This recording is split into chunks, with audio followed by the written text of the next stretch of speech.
Hi, I'm Spencer Hall. And I'm Mitch Reams. Tonight, we will be recapping the 2015 spring game, hit the streets and hear what the students thought of the first round of the NFL Draft, and visit both teams on the diamond. All that and more starting now.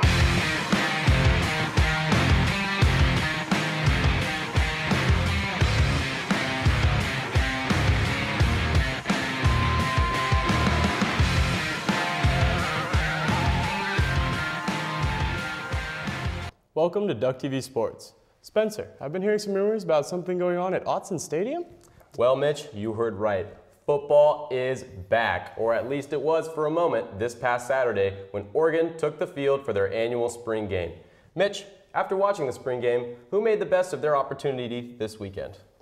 I had two Ducks who had standout performances. Those players were Braylon Addison and Darren Carrington.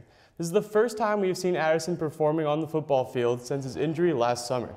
Addison caught a 42-yard touchdown pass, but his best highlight was throwing a touchdown to Darren Carrington in the second quarter. That catch was one of two touchdown receptions Carrington had on the day and established himself as a prominent red zone threat. He also accumulated 70 receiving yards. Spencer, who were your spring game standouts? My two standout players had to be Jeff Lockie and Charles Nelson.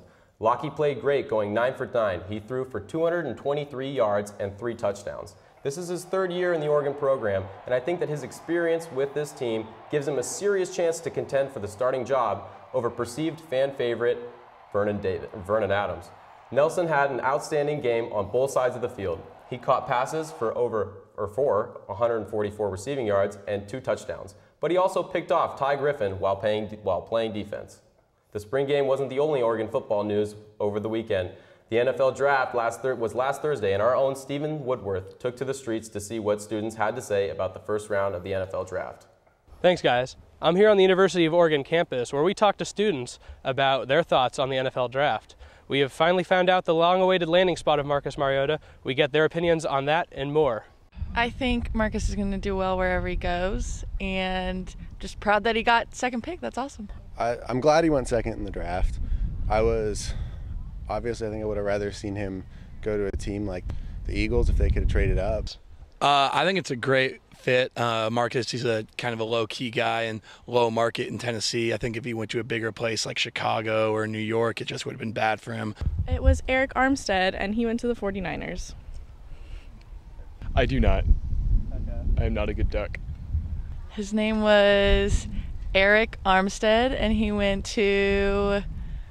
Where did he go? I forget. San Francisco 49ers? Oh, I knew that. I remember. Well, I'm actually a Broncos fan, so Shane Ray was kind of interesting. Oh, no doubt the number 10 selection by the St. Louis Rams, Todd Gurley. I've loved Todd Gurley ever since his freshman year at Georgia. Absolute stud, and I'm a St. Louis Rams fan. And he's, I think, the best running back prospect since Adrian Peterson. For Duck TV Sports, I'm Stephen Woodworth. Guys, back to you in the studio. Thanks, Stephen. Oregon contributed 5 players to the draft, with 4 of those players going in the first 2 rounds. Obviously, the headliner was Marcus Mariota going to the Titans. But there were other Ducks drafted. Mitch, where did those Ducks land?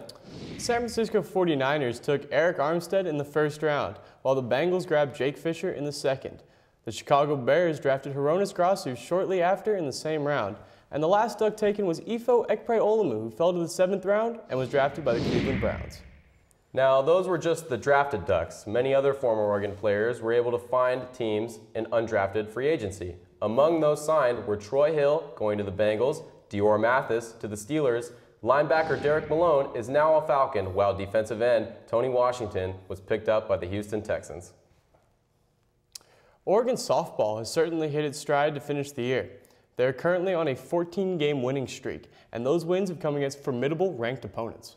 The Ducks are led by All-American favorite Sheridan Hawkins, who had one of her best games of the year as she struck out a season-high 14 batters in her first game against California. It's not just pitching that's rolling for the Ducks. The bats are alive and well as they racked up their second most runs of the year in a 17-1 win in the final game of the series with Cal. With the softball team hitting on all cylinders, Mitch, what can we expect out of the Ducks in the postseason? The sky is the limit for the Lady Ducks, as they are arguably the best team in the nation, and barring a collapse against Arizona, the team will host a regional here at Howe Field. Postseason success often hinges on teams streaking at the right times, and that is exactly what Oregon softball is doing right now. During the final stretch of the season, Oregon has dominated, beating ranked opponents such as the Louisiana Lafayette Raging Cajuns and the California Golden Bears. Team leaders Janie Takeda and Sheridan Hawkins had phenomenal performances against Cal this past Sunday. Takeda went 4 for 4 at the plate, hitting 1 home run, and with her performance on Sunday, Takeda set the Oregon softball record for most runs scored. Sheridan Hawkins terrorized the Golden Bear offense, striking out 7 batters. With the team leaders playing at peak performance, I believe that the Lady Ducks could take home the team's 3rd straight Pac-12 title. And with softball team peaking at the right time, how's the Oregon baseball team faring? Well, Mitch, the baseball team has had a rocky start to the season, but the team has played better as of late. The Ducks just locked down its first back-to-back series of Pac-12 play. The Ducks were led by starting pitcher David Peterson. Peterson delivered his team his leading 6th quality start for the Stanford series. The pitching staff is going to be crucial if the Ducks want to continue this hot streak through the end of the season. Mitch, what do you think the Ducks' chances are of reaching the postseason? For a while, it looked like this would be a lost season for the Oregon baseball team, but the Ducks have played better as of late, winning 7 of their last 11 games. Historically, for a team to have a chance to make it to the postseason, the team would have had to accumulate at least 35 wins. But with a current record of 27-19, the Ducks will have to win 8 of their last 13 games to get to that magic number. It is definitely possible for the Ducks to reach 35 wins, especially with series remaining against 3 lackluster teams in Utah, Washington State, and Gonzaga. But the key to the postseason will be a pair of games against Oregon State and the final series against Pac-12 leader UCLA. If the Ducks can win 3 out of the 5 of those games, the team will be in a good position to get an invitation to a regional series. Now, Matt Palma has what you need to know for this weekend's games. Matt? Thanks, guys. All of Oregon's sports team will hit the road at some point this weekend. First off, Oregon's track and field will be competing at Hayward Field in the Oregon Twilight Meet this Friday. But the team won't be in town for long as the Ducks travel to Los Angeles to compete in the Pac-12 Multis Championship. The women's golf will be playing in the San Antonio Regional this weekend, starting on Thursday, May 7th and concluding on Saturday. Speaking of flying south, the number 2 ranked Oregon Ducks softball team heads down to Tucson, Arizona to take on the Arizona Wildcats beginning on Friday at 5 p.m. with the series concluding on Sunday at 8:30 p.m. Last but not least, the Oregon baseball team travels north to Pullman, Washington to take on the Washington State Cougars. The first game of the series begins on Friday at 7:30 p.m. and the series ends the following Sunday. Following the Washington State series, the Ducks will host a 2-game series against Gonzaga.